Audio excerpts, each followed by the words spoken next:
Bienvenidos todos a esta nueva sesión de los diálogos al café Marcos Escudero, que tiene como objeto poder dialogar sobre temas de interés para la población en las diferentes áreas, sea económica, social, política, de tal manera de que en un espacio abierto y con la participación de expertos podamos tener mejores elementos en el análisis y en nuestras decisiones en temas tan importantes como es el de el tema del sistema de pensiones y lo que es la labor de la gestora pública. Estamos ya en el límite de tiempo para que cierre, así que le voy a pedir al licenciado Durán que sea lo más breve y explícito posible. Adelante, licenciado Durán. Muchas gracias. Muy rico el debate, la verdad, ¿no? Bueno, a ver, en este tema de la retroactividad de la ley que plantea Armando, yo creo que con la Constitución hay que tener mucho cuidado, ¿no? Porque el momento en que tratamos de darle la vuelta o tratar de interpretar la Constitución, ahí es donde aparecen los problemas, ¿no? Yo prefiero nomás de que hablemos, como bien decía Rita, respecto a lo que dice la imposibilidad de que exista un mecanismo diferente a lo que está estableciendo la Constitución, ¿no? Ahora, en relación al conflicto de intereses, bueno, yo lo que creo es que a veces se tiene la impresión de que el Estado es uno solo, ¿no es cierto? Y la verdad que no es así. Si bien tenemos nosotros como forma unitaria, lo cierto es que hay niveles y hay autonomías, ¿no? De hecho, por ejemplo, los 339 municipios son autónomos, las gobernaciones son autónomas. En fin, es un diseño muy interesante el que tiene el país. Pero además es importante ver las funciones y atribuciones de cada parte del Estado, ¿cierto?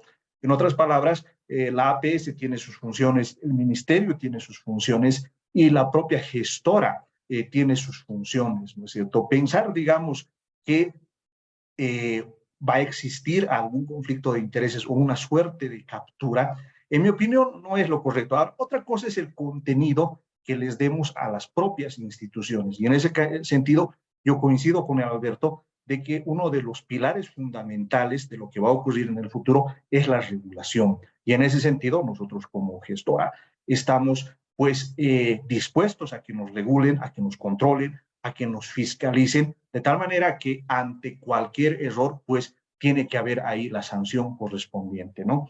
Luego también indicar, Armando creo que hablaba de la concentración en instrumentos del Estado, ¿no? Tal como he mostrado, en realidad, para simplificarlo, antes el 70% de los instrumentos evidentemente estaban concentrados en el Estado. Ahora esa proporción llega al 30%, ¿no es cierto? Antes sí existía la obligatoriedad, evidentemente, para financiar el déficit, porque se tuvieron muchos problemas en la reforma del 96, fue una reforma que no cuantificó con precisión cuánto le iba a costar al Estado. Si ustedes recuerdan, en aquella época se calculaba el déficit fiscal con y sin pensiones. Entonces, en ese sentido, se tuvo que recurrir a ese mecanismo. ¿Cuál es el punto importante que creo que podemos coincidir en la sala? Es que ahora no existe esa obligación. La gestora va a invertir en instrumentos del Estado, pero siempre y cuando estos ofrezcan una adecuada rentabilidad. Ahora bien, en lo que decía Jaime Dum, evidentemente yo coincido en que la rentabilidad es un aspecto esencial, especialmente en lo que es el régimen contributivo. Es decir, si tenemos una baja rentabilidad, lo que va a ocurrir es que precisamente las pensiones van a ser más bajas. Ahora, en cuanto a las razones por qué esta rentabilidad es baja, evidentemente, tenemos que tomar en cuenta el contexto internacional, el contexto nacional, las formas en las que han evolucionado estas tasas de interés, pero también es importante ver cuál ha sido la gestión que han tenido las propias AFPs, el tamaño que tienen las administradoras de fondos de pensiones. Es importante considerar, y eso también va a ocurrir en la gestora, que se pueden constituir en demandantes de estos instrumentos financieros. Y en ese sentido, creo que si bien la ley no nos da esa tarea, nosotros podemos constituirnos en un impulsor del mercado de valores precisamente para esta diversificación que creo que todos tenemos, ¿no es cierto? Y en cuanto a la necesidad o a la posibilidad de invertir en extranjero, nosotros siempre hemos sido muy claros. En realidad, desde nuestro punto de vista, esa opción no tiene que estar cerrada, Sin embargo, hay que tomar en cuenta también las condiciones existentes en estos mercados en virtud a que actualmente hay un escenario de crisis. Ahora bien, quisiera, digamos, robarme un poquito de tiempo para responder a esto que dice Roberto. La gestora no tiene temor a la competencia, ¿no? En realidad, digamos, si el diseño hubiese sido que nosotros compitamos con las AFPs, no tenemos ningún problema. Lo que hubiésemos ofrecido es precisamente que tenemos menores costos, hubiésemos ofrecido nuestra mayor rentabilidad, hubiésemos ofrecido nuestra red de atención, el Internet como lo estamos utilizando, en fin, no tenemos ningún problema. Sin embargo, y esto es importante considerarlo, ¿no es cierto? O sea, una de las bases de un buen sistema de pensiones es el respeto a la ley, es el respeto al Estado de Derecho. Roberto decía, por ejemplo, el Estado administra los ríos, administra el espectro electromagnético, de acuerdo, pero en ninguno de esos elementos se establece una prohibición expresa al tema de las concesiones o privatizaciones que se podría realizar.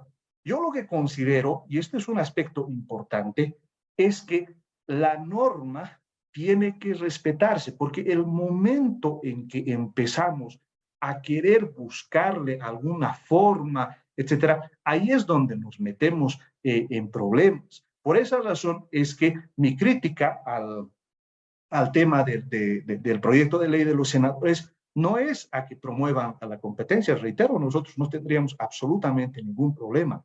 Mi crítica central radica en relación a lo que dice la Constitución, porque si no la respetamos, entonces lo que va a ocurrir, bueno, es que vamos a entrar en un caos. Y esa me parece una cuestión central que tiene que estar en el debate, no solo por lo que respecta al tema de la competencia, sino a la estructura misma del sistema integral de pensiones.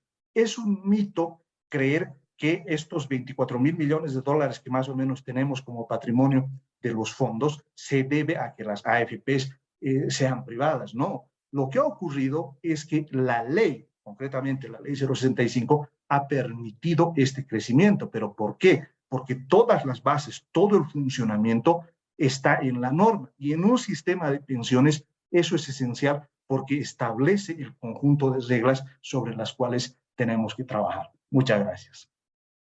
Gracias, licenciado. Le voy a pedir a Alberto que sea breve y nos dé el cierre de esta interesante propuesta del grupo Marcos Escudero.